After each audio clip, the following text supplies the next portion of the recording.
新闻时事报6月10日报道，中国数千万卡车司机进行全国性大罢工，集结在公路上和停车场，要求降低油价和过路费，提高运费，并要求交警和运管部门停止对大卡车的随意罚款行为。据悉，为了统一协调行动，各地卡车司机组成联盟，要求外地卡车司机不要前往装卸货物，以便争取卡友整体利益。本次罢工行动传播广泛，全国各地已积极响应。又正值青岛上合会议期间，官方将如何应对，值得关注。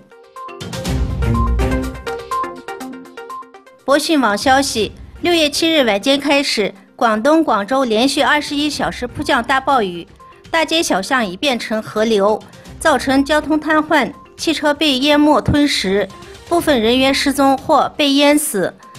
电线短路造成人员触电死亡等等。华盛顿邮报援引要求不透露身份的美国官员消息报道，今年元月至2月期间，中国网络黑客攻击了美国海军情报信息网，盗取了610千兆字节的信息，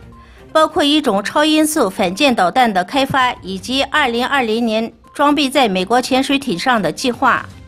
美国海军正同联邦调查局对黑客攻击事件进行调查，初步调查显示，发起黑客攻击的是中国一个非军事间谍部门——中国国家安全部。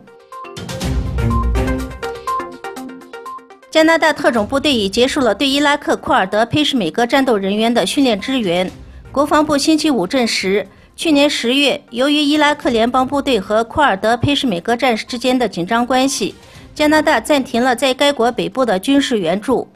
加拿大是美国领导的伊拉克和叙利亚伊斯兰国家国际联盟的一部分，一直协助训练伊拉克和叙利亚当地部队，对圣战分子进行空袭。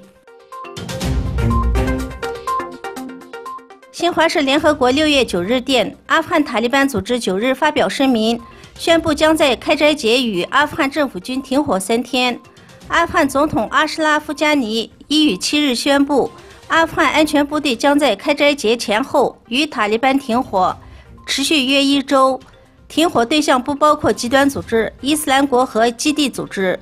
有分析人员认为，这是2001年阿富汗战争以来塔利班首次宣布过节期间停火，有望给该国和平进程带来积极变化。斯洛文尼亚北部地区遭到强暴风雨和冰雹袭击，冰雹大如网球，仅下了15分钟就给当地400多户居民及部分企业造成了巨大损失，因此当地政府宣布了红色警报。